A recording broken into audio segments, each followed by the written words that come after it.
नमस्कार, मैं हूं आपके साथ अंजना और आप देख रहे हैं 24 न्यूज HD वादा सच का। आइए नजर डालते हैं इस वक्त की बड़ी खबर पर। लेखपाल की मौत से गांव में शोक की लहर, परिजनों को रोता देख SDM भी हुई भावुक। SIR कार्य के चलते अचानक बिगड़ी तबीयत, इलाज के दौरान हुई मृत्यु। देवरिया जनपद में सलीमपुर तहसील के 35 वर्षीय लेखपाल आशीष कुमार की मौत के बाद रविवार भोर में उनका शव पोस्टमार्टम के उपरांत बरवा गांव पहुंचा। शव पहुंचते ही गांव में मातम पसर गया और चारों ओर चीख पुकार मच गई। मौके पर पहुंची SDM दिशा श्रीवास्तव, तहसीलदार अलकर सिंह सहित कई अधिकारी भी भावुक हो उठे। परिजनों को ढांढस बंधाते समय SDM की आंखों से भी आंसू छलक पड़े। बरवा गांव निवासी आशीष कुमार सलीमपुर तहसील में लेखपाल के पद पर तैनात थे और इन दिनों उनकी ड्यूटी SIR कार्य में लगी थी। शुक्रवार को अचानक उनकी तबीयत बिगड़ गई, जिसके बाद उन्हें अस्पताल में भर्ती कराया गया। उपचार के दौरान शनिवार शाम उनकी मौत हो गई। मेडिकल कॉलेज गोरखपुर में पोस्टमार्टम के बाद भोर में उनका शव गांव लाया गया। शव पहुंचते ही परिजन रोने लगे। उनके आंसुओं को देखकर वहां मौजूद लोगों की भी आंखें नम हो गईं। अधिकारियों ने घर पहुंचकर शोक संतप्त परिवार को सांत्वना दी और हर संभव सहायता का आश्वासन दिया। गांव में शोक की लहर और पूरे क्षेत्र में लेखपाल आशीष कुमार के निधन से गहरी संवेदना व्यक्त की जा रही है। देवरिया से पवन कुमार पांडे, ब्यूरो चीफ। इस मौत को पैसे से तौल दिया जाएगा। भारत सरकार का एक तुगलकी फरमान है और उस तुगलकी फरमान की वजह से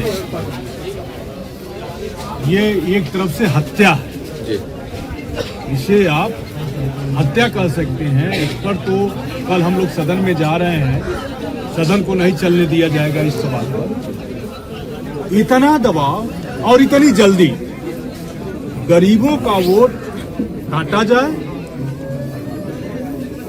इसलिए इतना जल्दी लगी हुई है भारत सरकार को। मैं निर्वाचन आयोग का फैसला नहीं मानता, क्योंकि भारत सरकार का हुक्म हो गया है, गुलाम हो गया है निर्वाचन आयोग।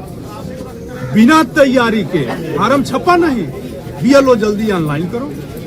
फार्म 15 दिन बाद दे रहे हो, कह रहे हो कि BLO जल्दी से जल्दी ऑनलाइन करो। लगन का समय, खेती किसानी का समय, और इतनी जल्दी कौन सा ऐसा चुनाव है? अभी उत्तर प्रदेश में 27 में चुनाव है, कौन सी जल्दी थी? 6 महीना तो बढ़ा देते। ये भारत सरकार का तुगलकी फरमान है, यह जनता को तबाह करने वाला है। अभी आपने कहा कि ये हत्या है एक, तो क्या उस हत्यारे को सजा मिलनी चाहिए कि नहीं मिलनी चाहिए? आप ये हत्या है और इसकी हत्याओं का जवाब हम लोग कल सदन में लेंगे।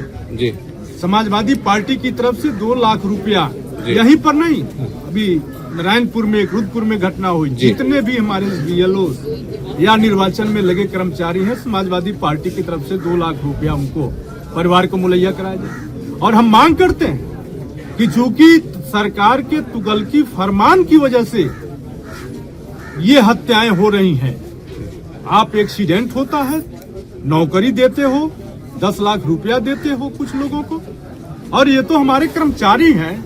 1 करोड़ रुपया और परिवार के एक व्यक्ति की नौकरी सरकार को देना ही होगा। इस सवाल पर हम लोग कल पार्लियामेंट में भारत सरकार को घेरेंगे। एक सवाल सर, सलेमपुर के प्रशासनिक अधिकारियों द्वारा बहुत से साक्ष्य छुपाए गए, तो क्या उन पे कार्रवाई नहीं होगी? क्या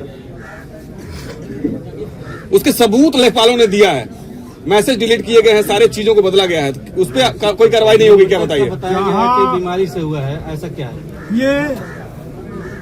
यह सरकार अपने कुकर्मों को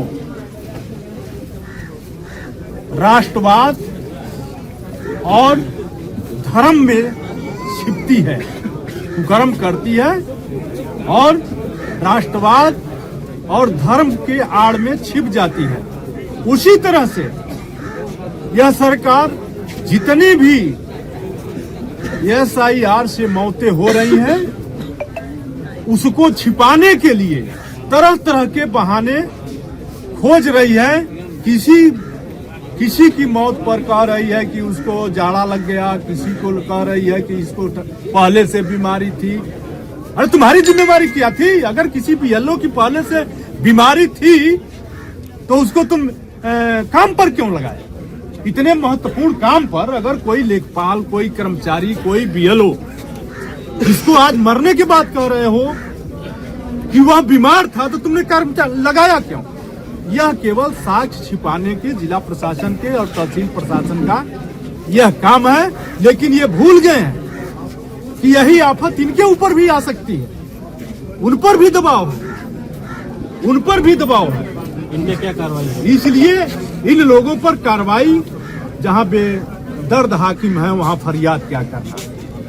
सारे सवाल आप भी उठा रहे हैं, मीडिया उठा रही है, हम लोग उठा रहे हैं, लेकिन उसके बाद भी फरियाद उनसे किया जाता है जिसके अंदर दर्द हो।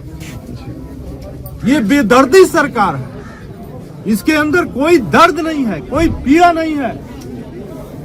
यह वंश वालों को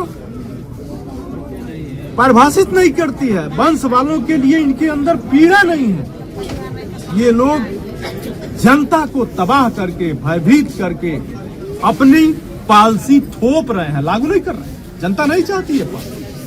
मैं इस परिवार के दुख में शामिल होने आया और यह मांग करता हूं कि इस परिवार को 1 करोड़ रुपया परिवार के सदस्य को जो पाल्य है और एक परिवार को नौकरी दी जाए। इसकी लड़ाई लड़ी जाएगी।